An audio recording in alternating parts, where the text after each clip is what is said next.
All right, Vandy Nation, you might recognize this guy sitting right next to me. Let's get it.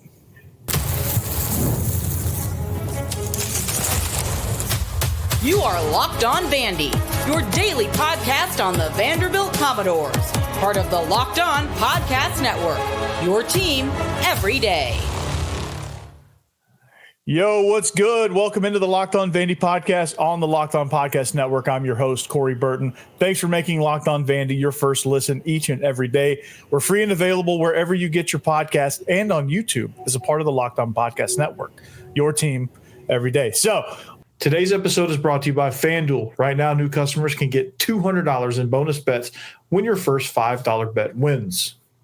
This is a very special episode because this episode I welcome. He was a DB from 16 to 18 under Coach Derek Mason. He was a second-round pick in the 2019 NFL Draft, 45th overall by Bill Belichick and the New England Patriots. Yeah, you guessed it. It's Joejuan Williams. He joins me. Joejuan, thanks for being here, man. And I want to kick this thing off with my favorite Joejuan story. Before we started recording, I told you that I was going to kick it off with this story, and I thought maybe you would know what this story is, but apparently you don't. So, you'll remember it as soon as I start saying it. Yeah. But so it goes back to, and the reason why I emphasize draft night is because it goes back to the night you were drafted, and it was second round, so it was a Friday night, and they had just started doing the rotational cities, right? Yeah. And they picked Nashville, and of course Nashville goes fanatic over everything, right there. And so I'm there. I take a group. Susan Strasinger, right? Oh yeah. So she organizes this like job experience, whatever you want to call it.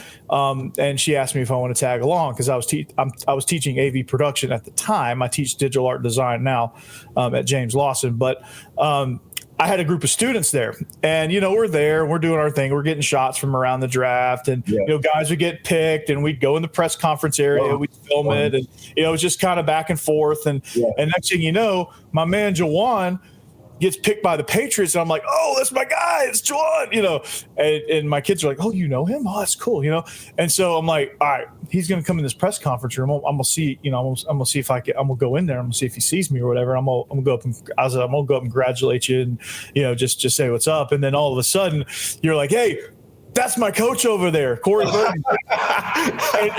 It was the single coolest moment ever because now everyone turns to me and is like, looks at me like, what? Yeah. And then of course, I'm thinking, okay, yeah, that was my 15 seconds of feeling really cool. And I, go up, bear hug, congratulate you. And, you go on your way to do all your press row stuff. Yeah.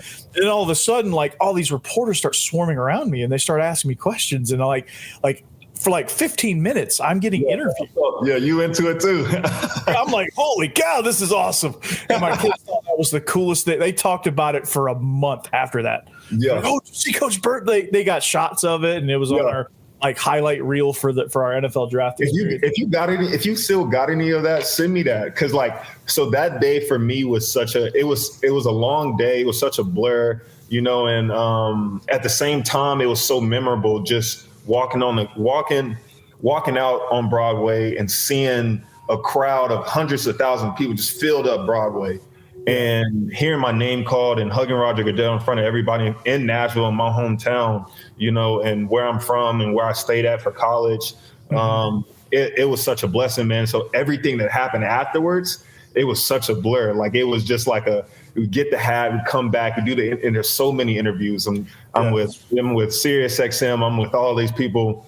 And, funny story, I'm actually talking because, we came off of 3 straight Super Bowls going into 19. And so I remember just talking about, they started bringing, I haven't had any media training at this time. So I didn't know how the media really works and how they ask questions and kind of bait you into answers. Yeah. You got to learn. And so they're talking about, the Super Bowls and stuff, and they're on 3 straight Super Bowls. So in my head, and I'm so excited, we about to go to 4. I mean, we got Tom Brady and everything.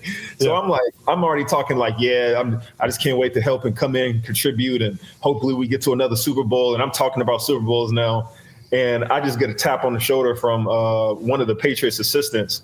and was like, so Bill Belichick just called and he said to stop talking about the Super Bowl. You're not even there yet. And then I was like, oh, let me stop. Like, and that's when that was my first quick lesson on Bill etiquette when it came to the Patriots. So I learned very quickly that day, in that moment, that I had to start working on my media training. So that was a crazy night. I remember seeing you two just out there in the field. Yeah. And that was such a cool night. So definitely, if you have anything, send me that, because I always love. Yeah, I will. I'll dig through the archive. I've got hard drives with all that stuff, so I'll dig through all that and see what we got from that. But yeah, that was I bet you if you ask any Patriots player in that locker room, they probably have similar stories. Everybody has a media training story. Everybody has a Bill story. I still got a hell of Bill stories. I mean, but I love him. One thing I love about Bill is, like, he's really genuine. He just doesn't like talking to the media. Like, he's just not a media fan. Now, he's gotten a lot better now that he's not coaching. You could tell that he's been working on podcasts. He's been on Pat McAfee. He's been on the Pat McAfee, the NFL Network. He's been really doing his thing, and it's kind of cool to see him open up his shell when it comes to the media, because as a coach, he's really guarded. Yeah, the media, and I think it's a good thing too, because there are some teams that are super open to the media. So there are drama things that happen, or anything that happens in the media gets to the team, and you just don't want the morale to go down, or anything to happen in the locker room. And so a good thing that Bill does is he completely shuts that off, so there's no outside noise, and so we're focused on winning on Sunday. We're focused on winning a Monday night game. We're focused on winning the next game that's presented to us, instead of what's going on in the media, what's going on in tabloids. He always goes and says, if you see anything in the media, just know it's never from me. And it's never from anybody in here. And so that's one thing I really did respect about him. Oh, absolutely, and that's amazing. But let's go back to Vandy now. Okay, so on my show, there's a lot of things that I've been talking about on the show. I called the Virginia Tech win. I called the bowl bid, all that stuff. I called it back in January, so I'm pretty proud of that. I as soon as Pavia committed, I was like, bowl game. That's actually what's up, man. Because I didn't really hear about Pavia until after that Virginia Tech game. Yeah. So I was, because I'm training. I'm in. Oh yeah, I mean, you're doing your thing and stuff. But then after that Virginia Tech game, that's when, all right, the ball started rolling, and it kept rolling. And man, and then it ran out of gas, unfortunately. But still, look, we got a bowl win, the first bowl win since 2012, 2013. Oh yeah, it's great. So I love the way it ended. At the end of the day, yeah, we kind of gassed out at the back end of it, and that's why I feel like now, that's where we can build on to, like, that, having that bowl game win at the end of the season is something that we can really build on to going into this next year. I'm very, very excited for Vanderbilt. So that's what leads me into this next point. Vandy is finally in a position to where they can do something about that, right? They run out of gas those last three games. They can actually do something about it now, because NIL, the NIL era now. Yes. Now I want it from your perspective, because I see it from my perspective, the potential, the NIL possibilities, not just with the collective, but just in general in the city of Nashville. Oh yeah, for sure. being the fastest growing city in the country, or one of them at least. And from your perspective, like, Vandy's a real player in this NIL game. Oh yeah, that's going to get them back quickly. So, what is the potential there? What, like, from your vantage point, and you could probably see it then if NIL was a thing when you were playing, you probably could have still seen that potential. Oh man, if it was when I was playing, I would have been a millionaire already. I would have been a millionaire at 18. Because I remember, man, I did a research paper on it, actually. I wrote a 25-page research paper. I'll never forget on why student athletes should be getting paid in the NCAA. And you just look at how much money, especially football and basketball, make, that we can cover every other athlete to get paid, even a certain amount. And I threw out a proposal at the end of that research paper, what I felt like should be done. But I'm glad that, at the end of the day, I'm glad that now kids are getting paid, because back in the day, even we had it even better than the people that came before us, but we had I had a Pell Grant because I stayed in Nashville. So it was like $2,000 a semester. Had to make that stretch. You get a $60 meal card, and it reads up every week. I mean, it reads up every week, so you can't it can't go to 120 or anything like that. You got to spend that $60 or you lose it, And so that's how we pretty much ate. And then I had a little Pell Grant, so that's how I was able to get a little change from there. But now these kids are really, football brings in so much money for the NCAA that now these kids are being able to take advantage of it. And you have to also look at literally less than 1% make it to the NFL, And so these kids are putting their bodies on the line for an organization that's making billions of dollars, and they're not getting paid from it. I always saw that was backwards. Like, I really saw that was back. So I'm actually very glad about the NIL. And I know right now it's about the Wild Wild West, And so they're each year I feel like they're going to regulate it even more and, handle that. But right now I'm very excited about that, especially when it comes to Vandy, to now where you can bring in those 4-star, those 5-star players that really want to give Vandy a look. And now you see that, okay, we're winning, we have a good team. And then on top of that, you getting paid. Like, that's an easy choice, especially for a guy like me. If I was a recruit this year and I saw how well Vandy did and they're offering, and then they have the backing to offer me a bag too, I'm taking it. I'm going to Vandy. Oh yeah, dude. So it's crazy not to, honestly. Yeah, like it's that's an easy choice. So I feel like overall the NIL landscape is leveling the playing field for a lot of teams, like not just Vandy, but like overall the college football landscape. And you see it from this past year. This season was one of the most competitive seasons I've ever seen. Even you're talking about your Georgia Bulldogs. I mean, they almost lost to Georgia Tech, took it to 8 overtimes. I was staying up all night watching that game. And it's like, you normally won't see that. You won't see a Tech taking Georgia to 8 overtimes. You won't see these teams that really shouldn't have, but in the back end really shouldn't on paper. Like Vandy beating Alabama. I was there. I felt like I wanted to put on a helmet that game. That was so crazy. I was up in the little suite, me and Oren Burks. Yeah.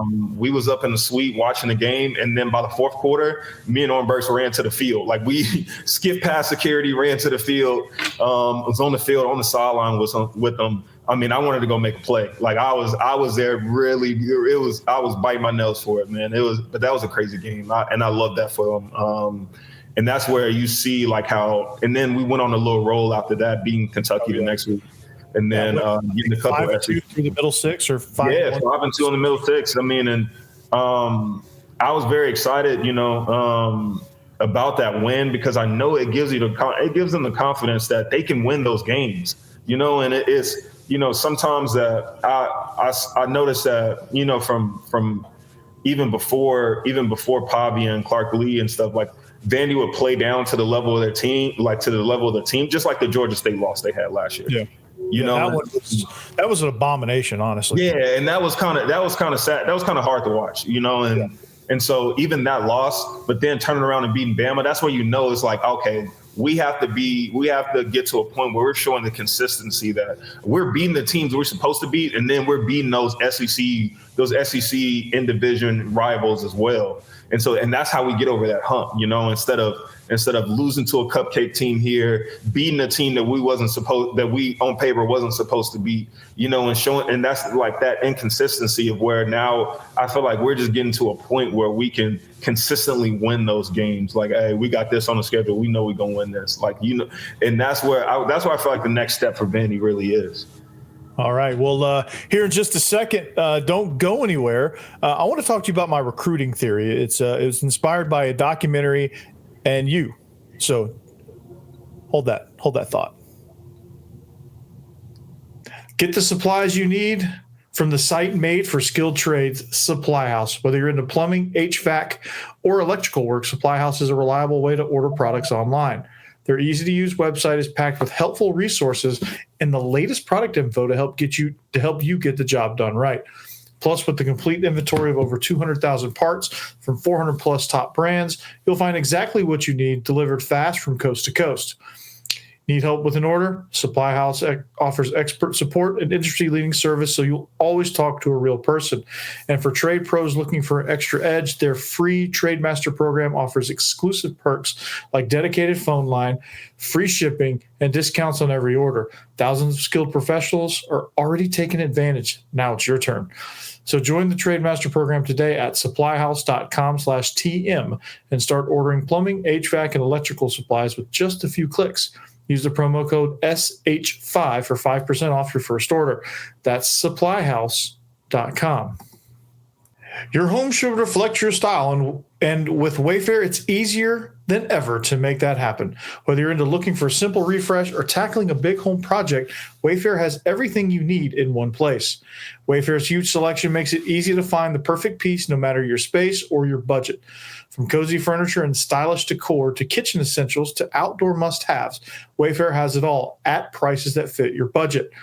So if you're trying to find that perfect piece, I'm looking for a new rug to tie my living room together, and Wayfair had so many stylish options at great prices. Also, the site made it simple and easy to compare styles, and my order arrived fast with free delivery. I was surprised to find everything from storage solutions to patio decor, making it my go-to for all things home. So head over to wayfair.com and find something that fits your style today. That's WAYFAIR.com. Wayfair. Every style, every home. All right, thanks for making Locked On Vandy your first listen each and every day. If you need a second listen, Locked On SEC is the place to go. Chris Gordy breaks down the greatest conference in all the land. He does such a great job of it. And, of course, my man Stephen Willis at Locked On Ole Miss. Check him out as well if you need a second or a third place to go right after you listen to this show. So I'm here with Joejuan, man. And Joejuan, this is amazing, dude. And I got this recruiting theory. Okay. Yeah. And I got it from Howard Schnellenberger he originally. And then you kind of sort of made it happen. And I think they got away from it. The further your class when your class graduated, I think they got further away from this theory, and I wish they'd go back to it. But I call it the state of Nashville, right? You rope off Middle Tennessee, right? You rope off the mid-state, you own that state. Yep. And you get guys like you and get guys from Oakland and Innsworth. And, I don't know if you consider the, McCallie and Baylor in the mid-state, but I will. I say those guys. Yeah, I say anybody in the state of Tennessee. I mean, I look at it like you already know those guys out Knox Tech, they want to claim as Tennessee as well. So at the end of the day, like we look at them as rivals. So we gotta claim whatever they want to claim as well. So I claim the whole state of Tennessee. Like I won't even say Nashville. Oh, there you go. Yeah. So hey, we'll go the entire state. I was gonna say start with the state of Nashville, right? Start with the mid-state. Turn the mid-state black and gold, and then spread it across the state. I like that though. That's a great idea. Yeah, I think it gets you centralized because I think if you break down the state, like most of your talent is in the mid-state area. You got pockets in Knoxville and pockets in like West Tennessee, Memphis, but like the majority of it is in that mid-state. If you could lock down that mid-state, you can pretty much own the rest of the state from there. Yes, so that's kind of the thought behind that theory. So recruiting, I think, is starting to pick up as well. Obviously, for reasons we talked about, the success and all that stuff. I think this year is probably the best depth that Vandy's had in quite some time since the James Franklin era and that early pocket of the Derek Mason era where you come into play and your class comes into play, and then it kind of tailed off a little bit from there, and now it's back. But I think the depth is as good as it is, and I think the state of the program, the state of all the athletic programs, basketball is doing their thing, baseball, yes, back up, but so talk to me about what we talked a little bit before we started recruiting, dude. You were on fire, so I'm gonna let you reignite on this one. But Clark Lea, like the job that he's done, the turnaround that he's had, 2023 was abysmal, 2-10. It looked very bleak, and something switched in his mind, and all of a sudden, participate in NIL, you accept transfers, and you make a whole bunch of changes, and you get an identity is the most important thing. You get an offensive identity. He takes over defensive play calling. You get a defensive identity, and all of a sudden, 7-6 bowl game. vast improvement. Even the 6 losses were highly competitive. Highly competitive. And so, like, that's what you want to see. That's the growth you want to see. So how do you feel coming from 23 into 24, now 24 into 25? Talk to me about, like, that 3-year timeline right there. March Madness is here, and FanDuel is giving you the chance to get in on the action like never before.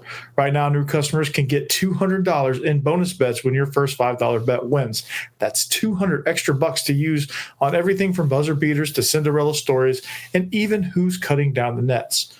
So I got my eye on a few underdogs this year, and FanDuel makes it easy to back them with spreads, totals, and game props. Staying in on the action with tournament games happening almost every day, there's always something exciting to bet on. The FanDuel app is simple to use, and when I win, I get paid instantly. No waiting around. So visit FanDuel.com to get in on the college hoops action all tournament long. I'm very high on Vandy going into 25. I love the improvement that we've made over this and this is really like a first year really locking in on the NIL this past year. And that I love that we're able to go out and start to get transfers as well. And you see that with Pavia, you see that with Stowers, you see that with the guys that came in and really made an impact. A lot of those guys, came in, transferred in, and taking advantage of the portal as well. So I'm very glad that Vandy's open to the portal. I'm very glad that Vandy's now open to NIL and paying these guys because that's what they deserve at the end of the day. So I'm very high on Vandy, especially again like we talked about earlier, where they started hot, hit a little bit of a downturn at the end, but at the end of the day, winning that bowl game was big for them. And winning that bowl game was big for them because it gives them a nice start. It gives them a great head start into 2025.